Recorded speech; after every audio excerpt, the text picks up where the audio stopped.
Good morning and welcome to our webinar today. That was a really fun way to kick off.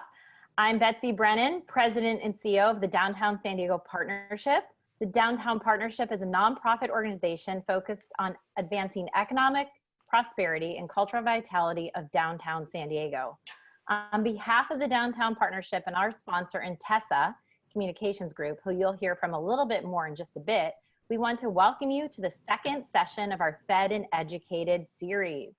Fed and Educated is designed to help businesses thrive by engaging industry experts to share their knowledge and offer turnkey solutions to some of today's most prevalent business challenges.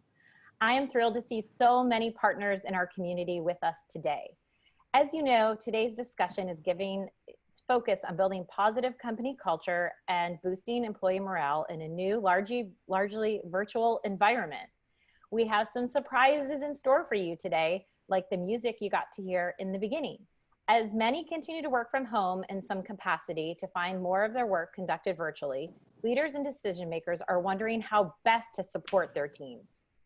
As I mentioned, today's session was made possible by Intesa Communications Group, a strategic communications and government relations firm based here in San Diego and a valued member of the Downtown San Diego Partnership.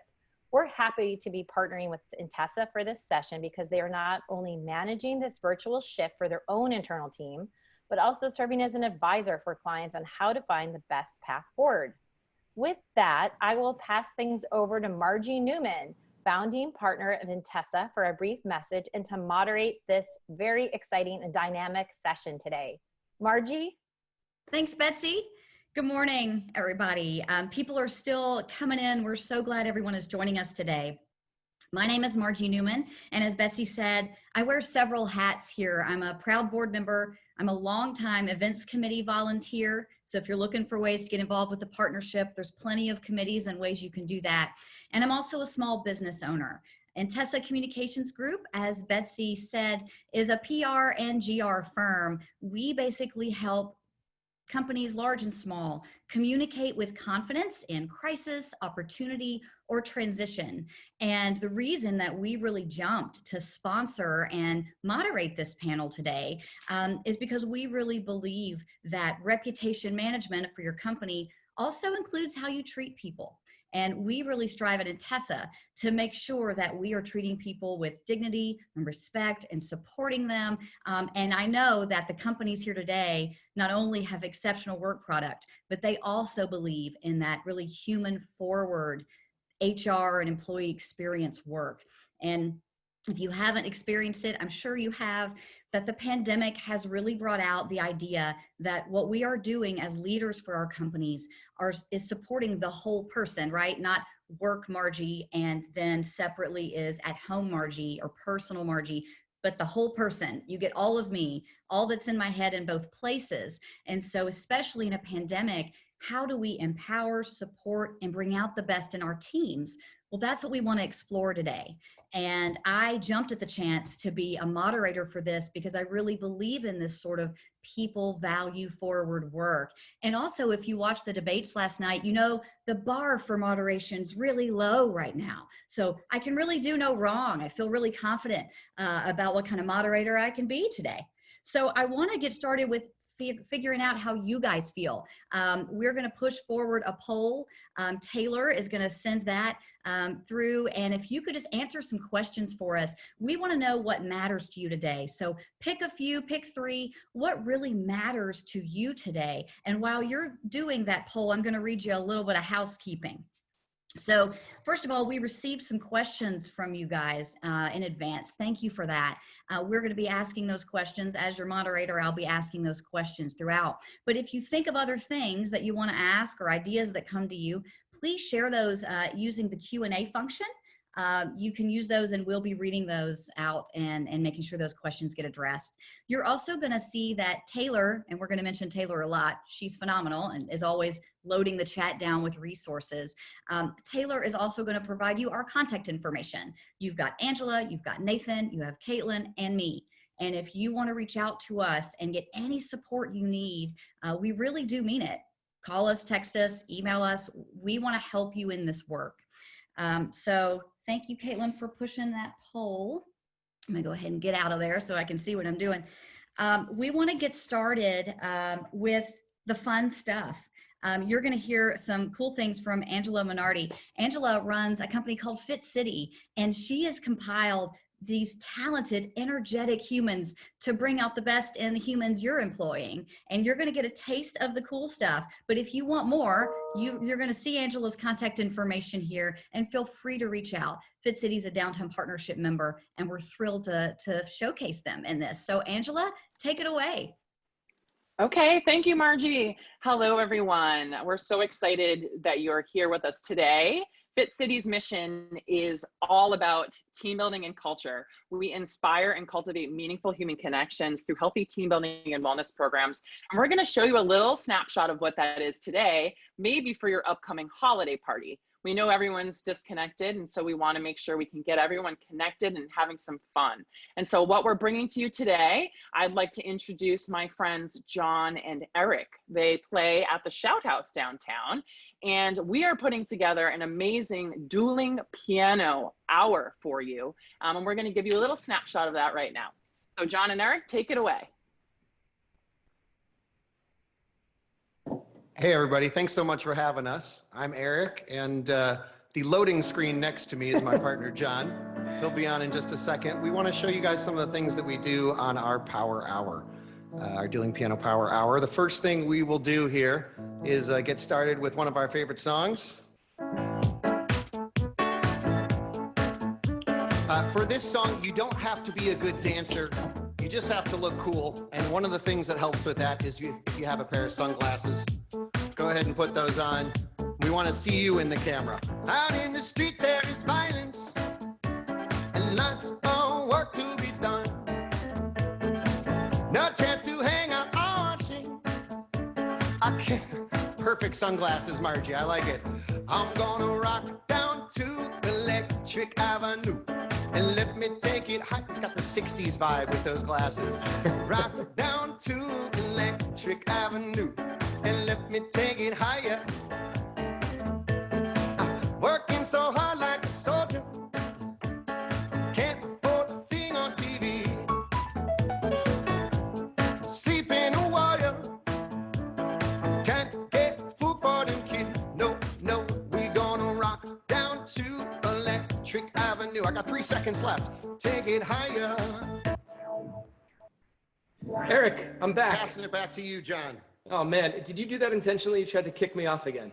You know, I think I did, man. It must have been my connection. I know. I was going to start with this one in the spirit of bringing people together. It goes like the little "Come Together" by the Beatles. If you know it, sing along at home.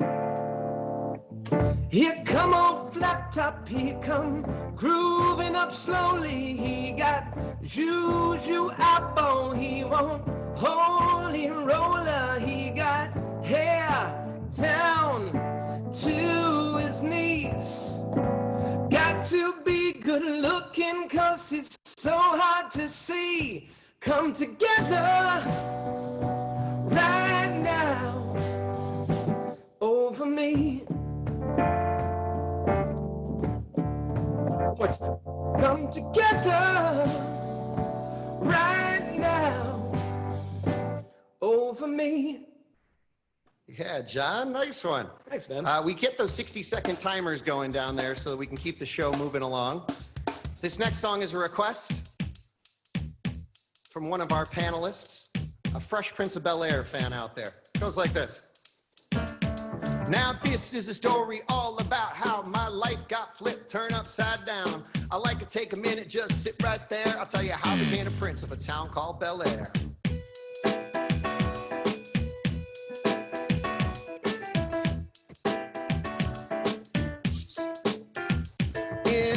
Philadelphia, born and raised on a playground is where I spent most of my days. Chilling out, maxing, relaxing, all cool and all, shooting some. The sunglasses work for this song too. Guys, they were up to no good. Started making trouble in my neighborhood. I got in one little fight. My mom got scared and said, "You're moving with your auntie and uncle in Bel-Air." Whistled for a cab, and when it came near, the license plate was fresh. They were dicing the mirror. If anything, I could say this cab was rare, but I thought, nah, forget it. Yo, home to Bel-Air. Fresh Prince of Bel-Air by request. You know, speaking of Fresh Prince, Eric, I'm going to do a song, and there is a special dance that is in the Fresh Prince. And if anyone knows it, I expect you guys to demonstrate this dance, otherwise known as can do it. the Carlton. Let's do it. It goes like this. It's not unusual to be loved by anyone. It's not unusual to have fun by anyone. But when I see you hanging around with anyone, it's not unusual to see me cry. Got it. It just brightens up your day. It's not unusual to go out at any time. Ba-da-da-da. It's not to see you roaming around with such a crime.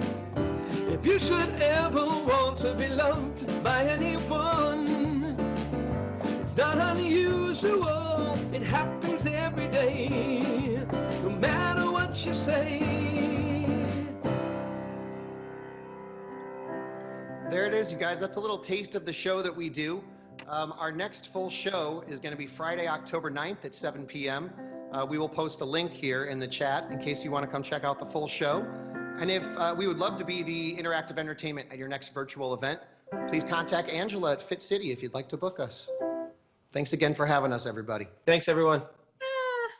This just made my whole day. Angela, do you want to give us just, maybe a minute or so of just tell us a little bit about what you guys do and how folks on this call, we've got business, we have nonprofit, we have government, kind of tell us how you serve people and how they could get in touch with you to learn more. Yeah, absolutely. So pre-COVID days, we were out in the parks and beaches, living the SoCal life, running some big team builder events, all health, wellness related. But now we take everything virtually. So we have about 20 different events that we run online, and we do those all from cooking, cocktails, meditation, all the way up to having speakers. We have a speaker series and athletes that speak as well. So a lot to choose from, especially for the holiday parties. We've got some game shows, but really the most popular one is this dueling piano hour. It's really interactive, gets the whole team involved. So really fun. That is awesome. So everybody, if you want more dueling pianos, and who doesn't, just you seek Angela's contact information down there, give her a shout. Like I said, Fit City, we're proud to have you guys as Downtown Partnership members, and we want to make sure that people know all about you. So you'll see information down there. And at the end, if you have questions for Angela, she's going to be around. So we can, when we get to Q&A, you guys can feel free to share your questions and we'll have Angela address those. We're going to get started with our presentation from our panelist, Caitlin Payne. She runs the employee lifestyle experience at HG Fenton. We're not going to call it HR, but some of you might think of it as an HR function. HG Fenton is a 114-year-old family-owned business here in San Diego that provides quality places for people to work and live and thrive. Caitlin's going to talk to you about some of their strategy. Caitlin, before you get started, I just want to let you know that as I'm looking at the polling, thanks everybody for doing that, it looks like we have the majority of folks concerned with employee mental health, engaging individual employees in business goals, and remote teams performance. Other folks are concerned about some of these other issues, especially holiday parties, but those are really the big three. And then the good news here is when we said, how are you guys feeling today?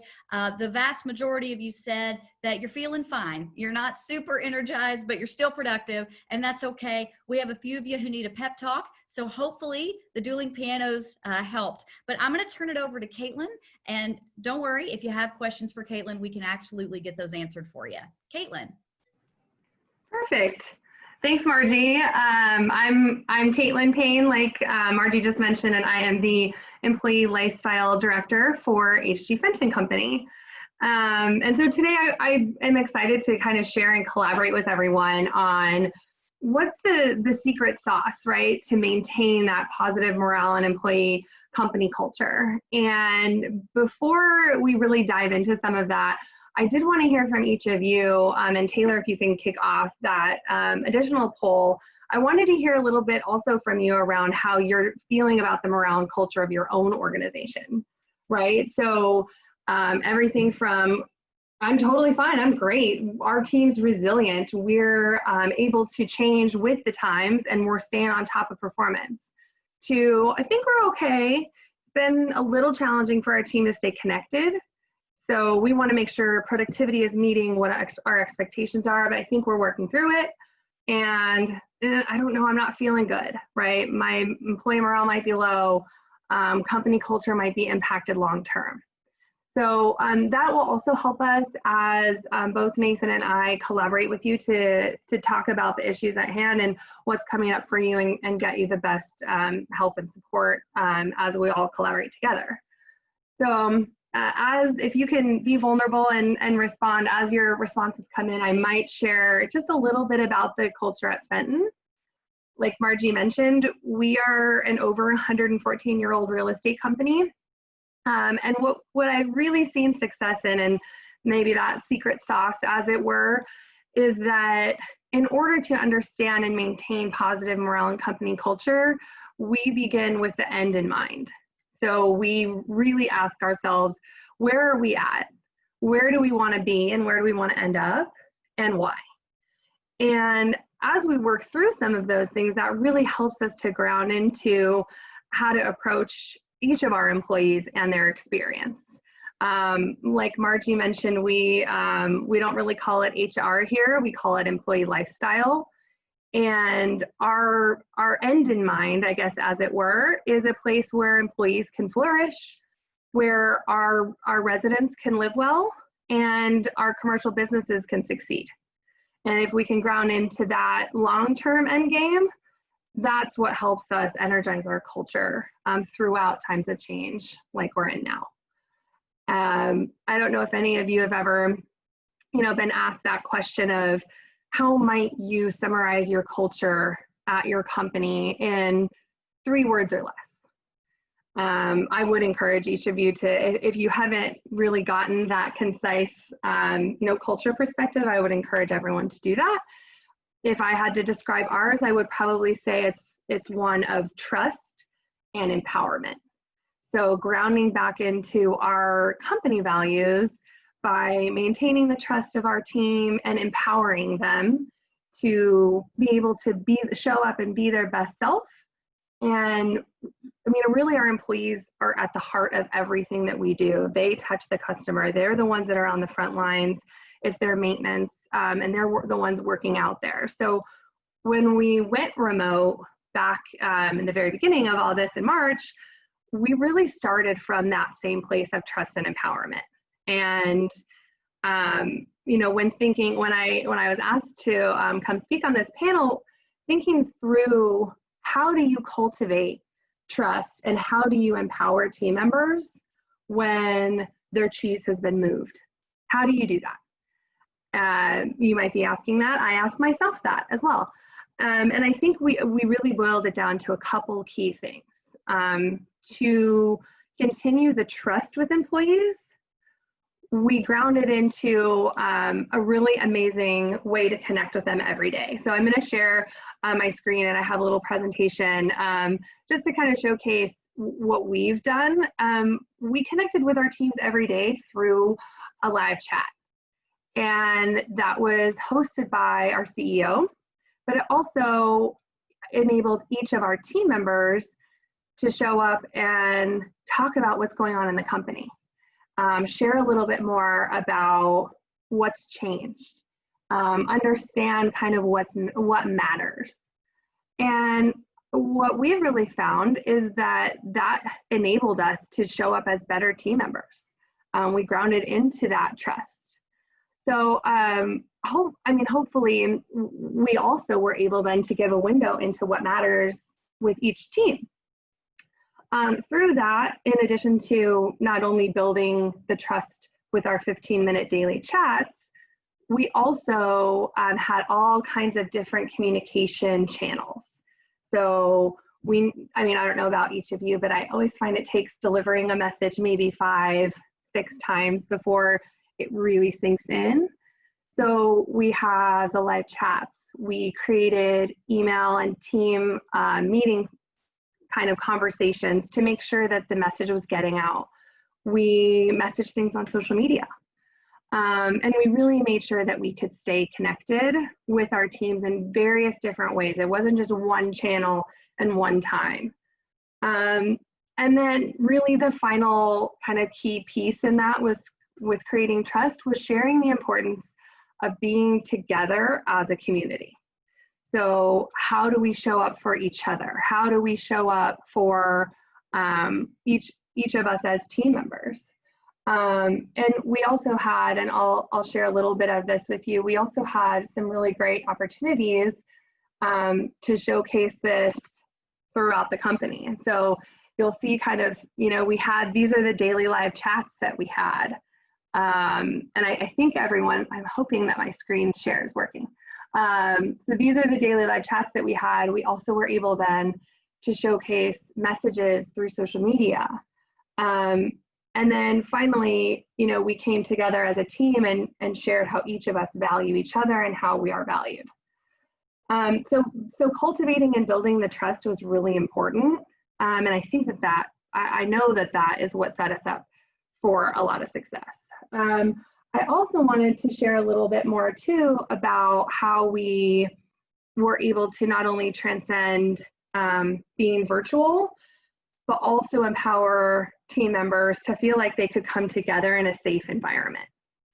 And so this, the second component of empowering team members was grounding them into some key things that at the company that mattered. One of which was staying safe and taking care of each other. And so you'll see kind of in this presentation, we laid some ground rules instead of setting, hey, these are the things you can and cannot do, which sometimes as HR professionals that's something that we'd like to fall into, right? Let's give the rules. Instead, we kind of laid some ground foundations to what was important. And the health and the safety of all of our team members was really important. Another thing that was really important was connection. So while we maybe couldn't connect the same way, we could empower our team members to make good decisions and connect in the ways that we knew were safe. And we helped them, create those practices. So you'll kind of see, a lot of our teams were saying, we miss each other, we want to see each other. Great, let's figure out ways that we can do that, and we can support you in doing that together.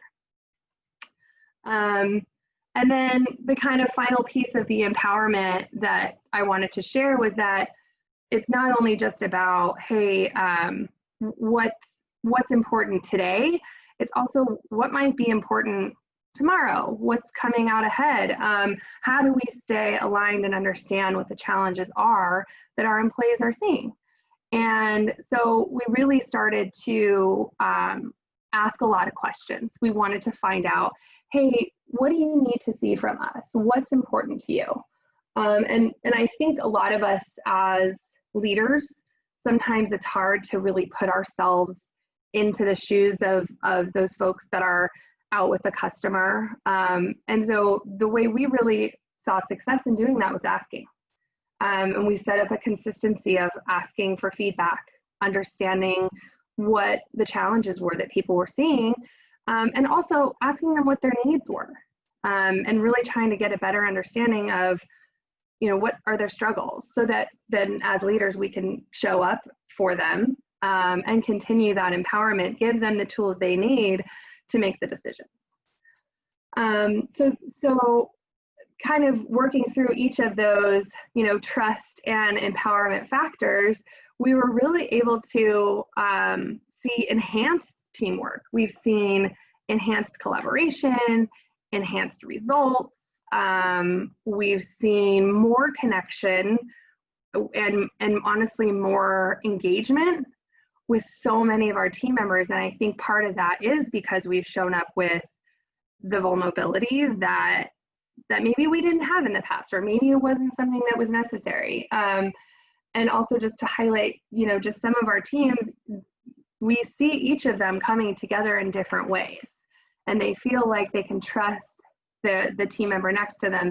Our customers trusting them to be safe and to show up for each other.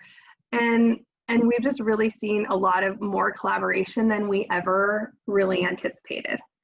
So if I'm, someone that is coming from the outside and asking myself, like, how can I show up? How can I be a great leader, and how can I employ that individual who wants to engage in culture and really stay in it to win it, especially during this time when, I'm not going to lie, things have been changing every single day.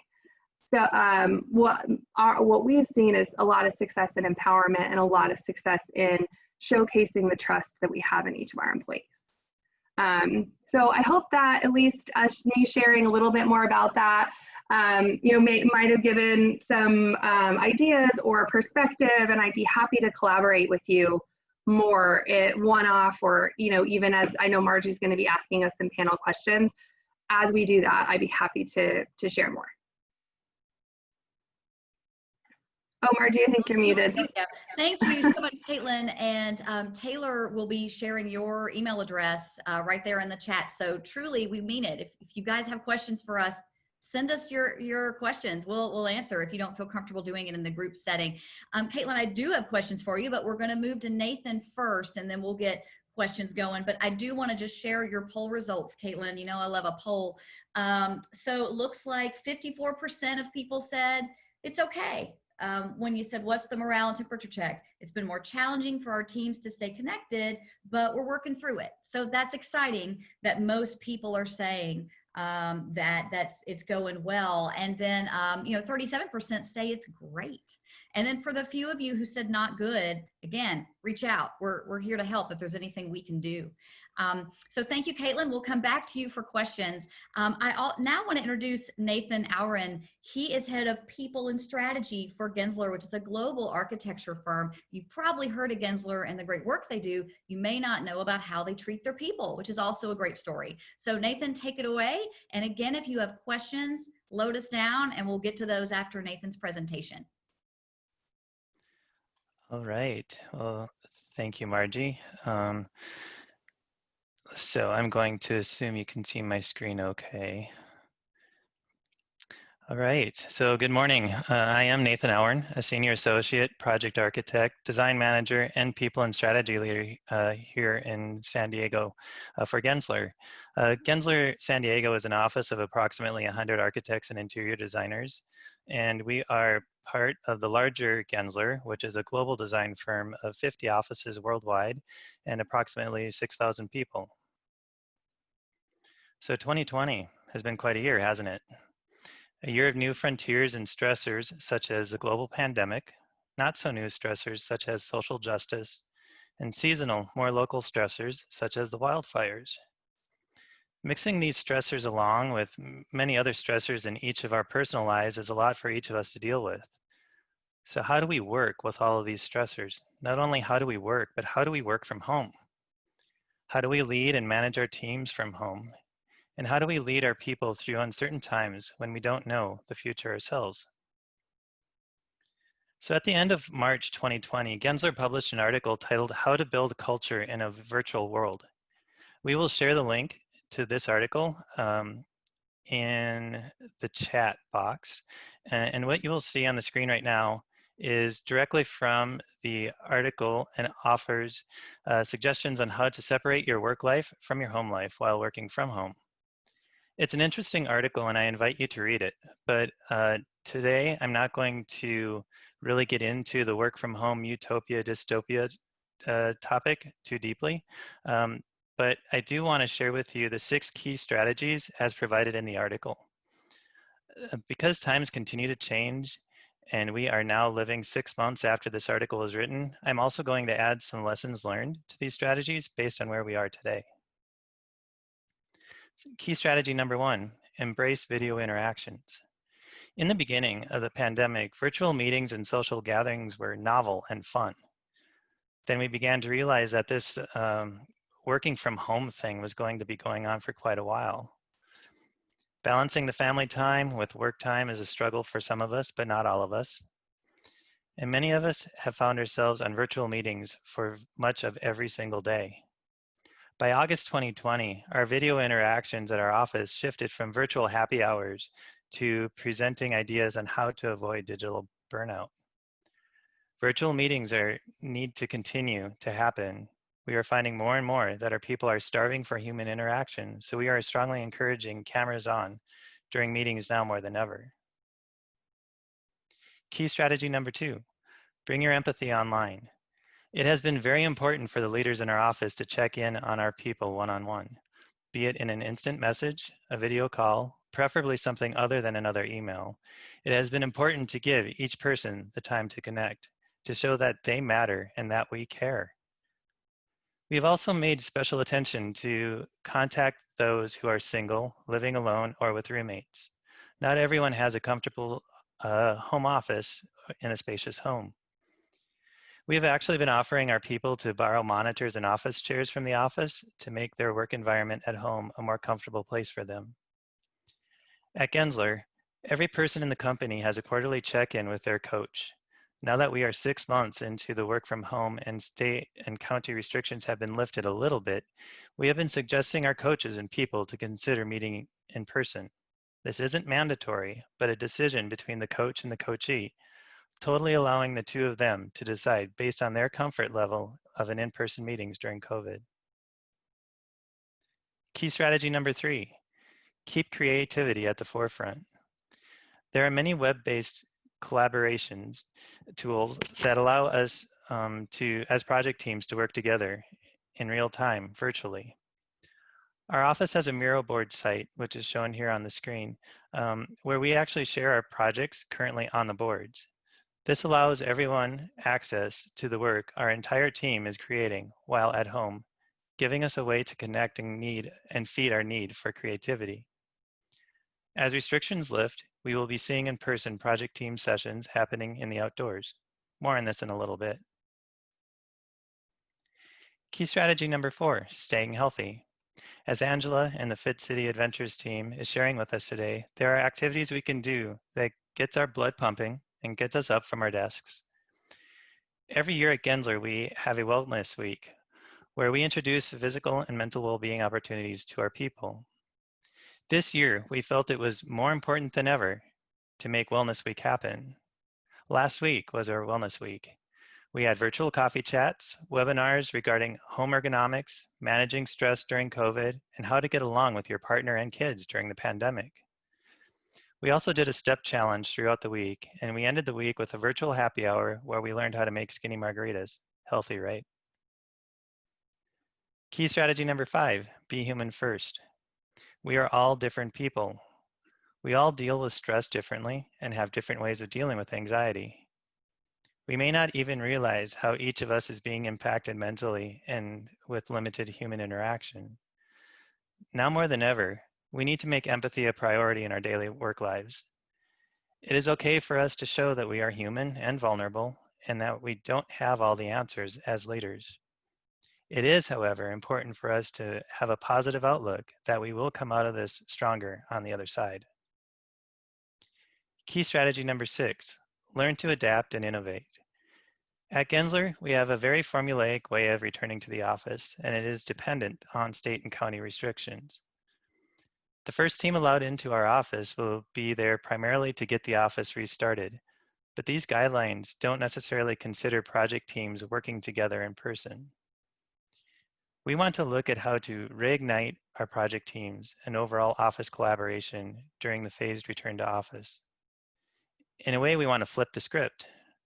Instead of focusing on what we can't do and not knowing when things will come back to a version of normal, let's focus on creative ways we can work with one another again that is still within the restrictions, but allows us to get back some of the human interaction we are all missing. Thank you for your time and the opportunity to speak with you today. My email address is on the screen, and just like Caitlin, I'd be happy to continue this conversation with you after the session today. Wonderful. Thank you so much, Nathan. So Caitlin Payne, if you could flip your video back on, I want to get into some questions. And I've got several questions here. And then I know that people have questions they want to put into the Q&A. So feel free to start loading those up too, folks. So the first few questions I have, you both touched on the idea of we are humans first, and we need to really push forward, like kind of lead with empathy and lead with understanding. So one question that was asked of me from people wanting to know this from you as experts is what I like to kind of call the soul situation we have going on for a lot of people. There's Black Lives Matter, there's fires, there's a pandemic, there's my partner has lost his job, my children are upset that they can't see their friends. How far as leaders and as a company do you get into that soul situation? How do you support them without getting too into their personal business? I'm going to start with Kaitlin on that, please. Yeah, that's a great question. And I think, and super relevant. And I think, Margie, what's important in what you said is that it is important to get involved. It's important to reach out. And I know at Fenton, cultivating the trust and ability for team members to be vulnerable about what's impacting them is really important, because you can't do anything about it until you know. And if you don't have the trust or the vulnerability door open, then you can't hear about what you need to know. So I think for us at Fenton right now, that's really how we're approaching it, is what's impacting you is important to us, to your manager, and it's kind of aligned as well with what's important to the company. And if both of those can line up, then we're going to see really engaged and really excited employees.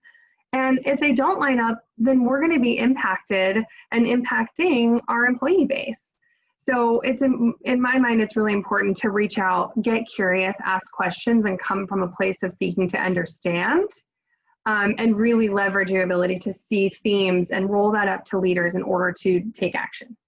Wonderful. Nathan, how do you, what's the line there? Understanding that people have these human needs and the soul situation, and also understanding you're the employer. You know, it's a good question. It's a great question. You know, I think the first thing we need to do is listen, be a sounding board. A lot of times just being there to be the person to hear what's going on in someone's life is really all that is needed to really get everything started for them, just to get it off their chest, right?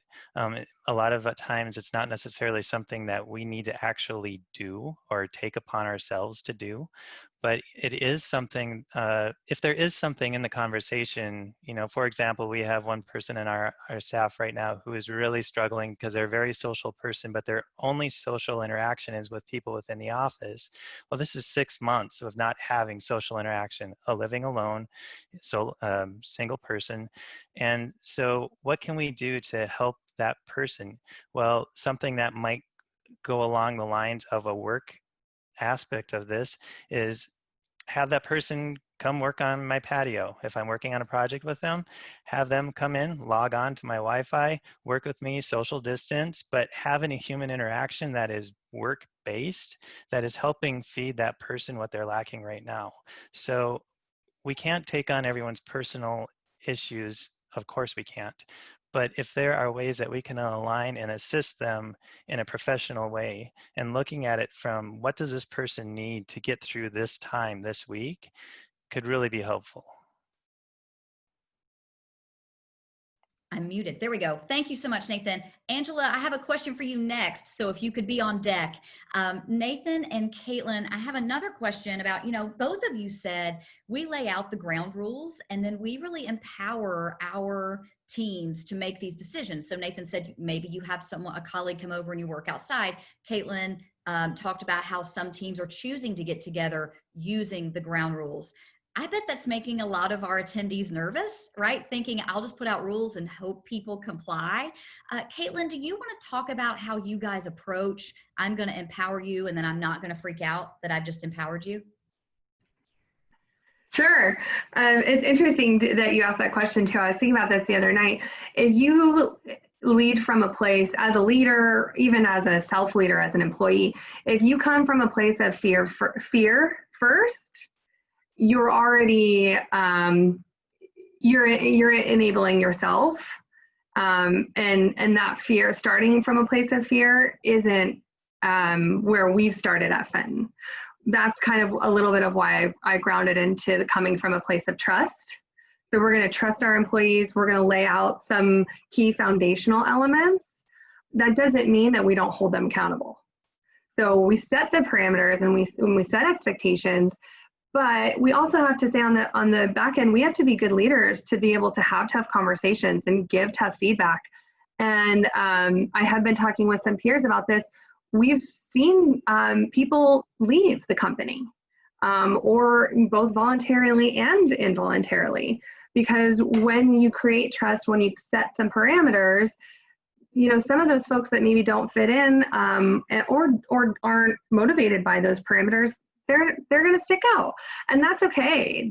That's all right. A little bit of the elephant in the room, right? Turnover, but that's okay. And I think that kind of stems from leading from a place of trust and accountability over fear. Thank you. That's great. I want to go to Angela now. Angela, we did have quite a few people in the poll, and then quite a few people have texted me saying, what do we know about holiday parties? Can you tell us how this is kind of our kind of annual, we get together, there's levity, we celebrate wins. How do we do that this year? So do you want to tell us kind of from your view, because you've helped people all over the world with this kind of thing, what are you seeing and what are some tips that companies could think about, whether they use you guys or not, on how to handle holiday parties? Sure. Yeah, so we are coming up on that time, right? It's definitely a crunch to start planning, and there's normally a budget, and you're normally together in a restaurant or having these big events.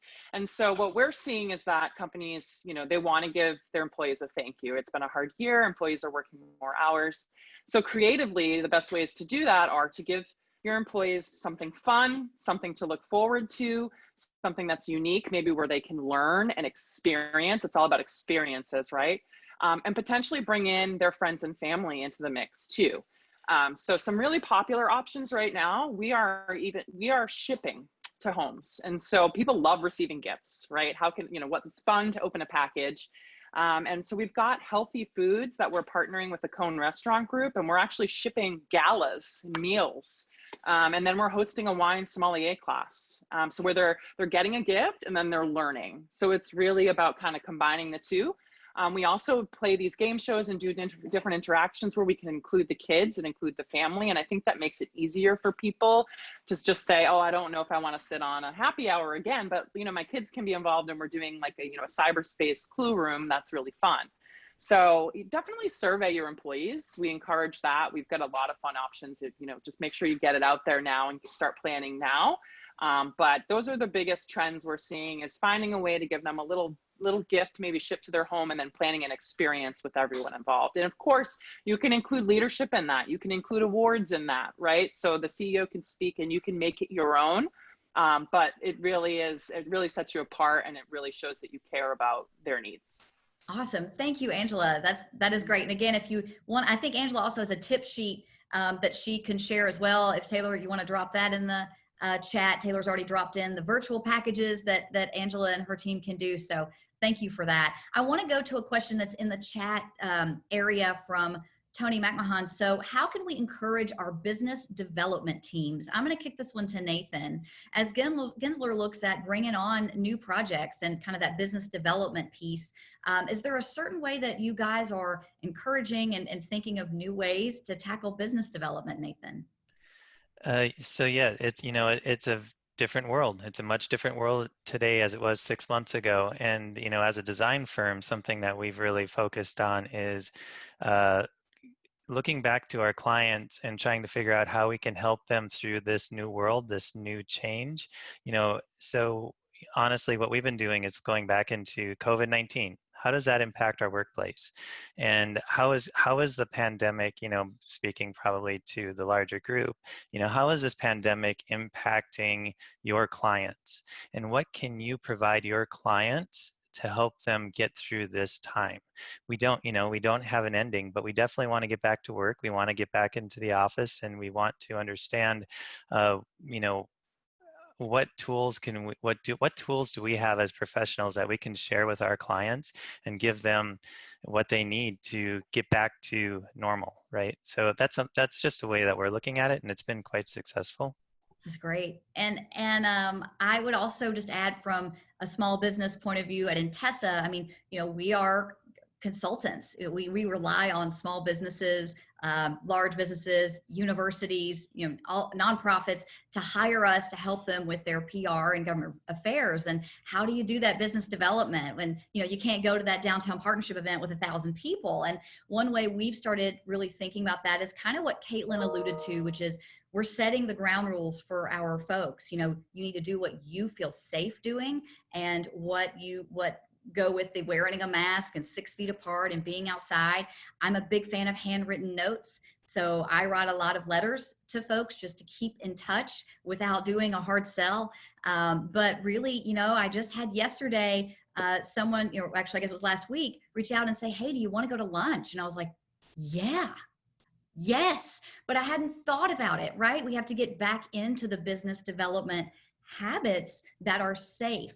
So Tony, if you're out there and you want to brainstorm, call me, because this is a big one particularly for consultants these days. So great question, and thanks for asking it. The next question I want to go to is, we talk a lot about family support, and this will be for Nathan. We talk a lot about people like me, owning a business, working from home, kids, teaching your little kids at the same time. And I find that some of my single friends feel a little guilty for saying, hey, I'm struggling too, and this is hard for everybody. And I like that, Nathan, you specifically said, we're reaching out to those folks we know are alone in this pandemic. So talk to me about how you're handling the single employees and building their morale and keeping them engaged. So, somewhat unfortunately, we realized how important that was, because we've had 2 or 3 people voluntarily leave the firm. They are from different parts of the world, Australia, Texas, and they're single, alone here, recently moved here, and do not have a family support system within San Diego. And so, they've decided, because not knowing the ending of the pandemic, that they wanted to move closer to home. And so, unfortunately for us, they've left to get closer to their family. But that's something that we've really realized is, making a call, reaching out to them, and not necessarily that they are going to want to talk right then, but opening up that door, giving them time to think and process about it. And, you've planted a seed, and all of a sudden, it doesn't take more than maybe a week for me to have heard back from a number of these folks that they just want to talk, just not about everyday things, but just to have that person interaction one-on-one, to let them know that you care. And somebody here in San Diego, at Gensler, we are a family, and to let them know that we want to treat them like a family, that they do have people to fall back on, to have listened to them, is so important. That's great. I was just thrilled to hear focus on the folks that aren't just the ones that have the kids. Again, I got 2 littles. I get it, but there are a lot of other people out there who are struggling too. And so I love that you guys are looking at that. The next question I have is really about kind of what you've been saying is we're family, we're there for each other. We want to talk about day-to-day lives. We want to talk about our struggles. How do you also hold people accountable to business goals when you know that really what their soul might need is just that time, and you have deliverables? So how do you hold people accountable? We'll start with Kaitlin on kind of how do you drive that business goal while also needing to hear people out? That's a great question. And honestly, Margie, I know that we're continuing to always iterate how we approach that. To be honest, we've seen a lot of success with, which I shared earlier, with the live daily chats. And what that allows us to do as a leadership team is to drive into what's important from the business perspective and facilitate questions from the personal perspective. What are you worried about? What's changed? So to do both and combine those two by holding people accountable to what matters, while still saying, hey, you're a person, your experience matters too. That is great. And I will say in full disclosure, HG Fenton is a client of mine, so this is why I know this random information. I know, Kaitlin, that you guys early on had said, how can we structure our teams out of balance? These folks have a lot going on at home. These folks have more capacity so that teams even are more balanced. Is that something that's worked for you guys?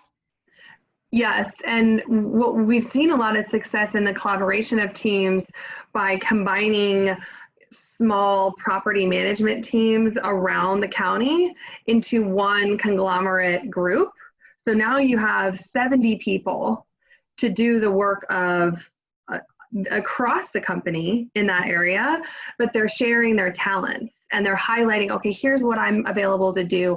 Here's what I'm really great at. Here's what I need help with.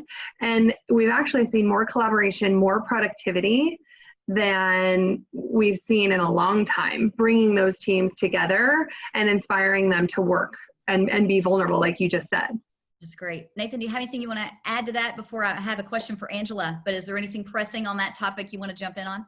You know, so in San Diego, we have 5 studios. So we have check-ins. Each studio has a check-in, about 20 people. We do talk about, at least twice a week, we have a conversation about, just shooting the breeze about how was your weekend. But then we also bring it back to the project work and asking how people are doing on their projects to make sure that things are getting covered, that we are meeting the deadlines, understanding deliverables for each week, getting back into the project teams. Much smaller, the smaller the group, the more accountable people have to be, right? So we always do these check-ins. I didn't get into the smaller and smaller nucleus of the teams. That's great. Thank you, guys. Angela, I have a question for you about just, I had someone text me and say, can Angela say anything we should avoid when thinking about team building and morale and virtual events? Is there like a quick 1 or 2 pointers that you just shouldn't do? I think it's really all about, and these guys have all said it, really about being inclusive and starting with what matters and coming from a place of trust and knowing your employees. So I would say surveying is the best place to start. Listening and having those open hours to understand, and then making sure you're all inclusive, thinking about, okay, if I'm going to host this type of event, for example, today we're doing a cooking event and we've got some people who needed gluten-free pizza, right? So there's all these little details, but that's what Fit City does. We help you fine tune all of that. So I would say it's good to have variety. If you're going to go down a fitness or wellness path, and then maybe an experiential path and a cooking path, so that everyone can get involved. Like Nathan said, not everyone has a family. So sometimes you want to do those family events and sometimes you want to have one for singles. That's a little bit more interactive and fun. So, I wouldn't say what to avoid. I would just say try to think all more inclusive, encompassing, and definitely send a survey. Oh, great. Okay. She said thank you. Okay. The person who texted me that said thanks so much. Great. Well, I know we just have about a minute left. Is there anything, Nathan and Kaitlin, that you want to leave us with before we turn it over to Betsy to conclude? Is, kind of one thing about kind of that employee perspective or a leadership role as we think about morale that you want to leave people with? We'll start with Nathan. It's okay to be human. Let them know you're human, and we're all doing something we've never done before. But again, together we can get through this and we'll be stronger on the other end. That was great. I don't know that I want to follow that up. Can I second that? I agree with you, Nathan. And I also, I'll just add that what I think we both also have in common with our teams and leading them is that sometimes what you need to do is just listen and hear people out. And as leaders, then we have the responsibility to listen and take action if we need to. So I think, we will get through this together, collaborate, bring your teams together, and then just listen and hear them out and understand what you can do so that you can drive for the result that your business needs while also thinking about their experience. Wonderful. All right. Thank you guys, Angela and Nathan and Kaitlin. Again, if you have any questions for any of us, you've got our contact information. We really appreciate your time here today. And I'm going to turn it back over to Betsy. Great. Thank you so much, Margie. I think we learned a lot today. There were themes around listening and culture, human kindness, inclusiveness, time. All of these things are so important. I really, really appreciate you, Margie, doing this today, and for Intesa supporting this endeavor. And also thank you so much to our speakers and our performers. I think there was a lot of really positive energy here, and I can't wait to watch the recording and sort of replay it and understand it. On that point, we will have the recording in an email sent out to everybody tomorrow with all of the links that we talked about today. And be sure to check out our next series in Fed and Educated. There's some really good topics coming up. We'd also love you to consider a membership in the Downtown San Diego Partnership. We're all about creating community and supporting our region. and our downtown. So we always welcome people to come and participate with us. And stay safe, stay strong, and we look forward to seeing you again very soon. Bye-bye.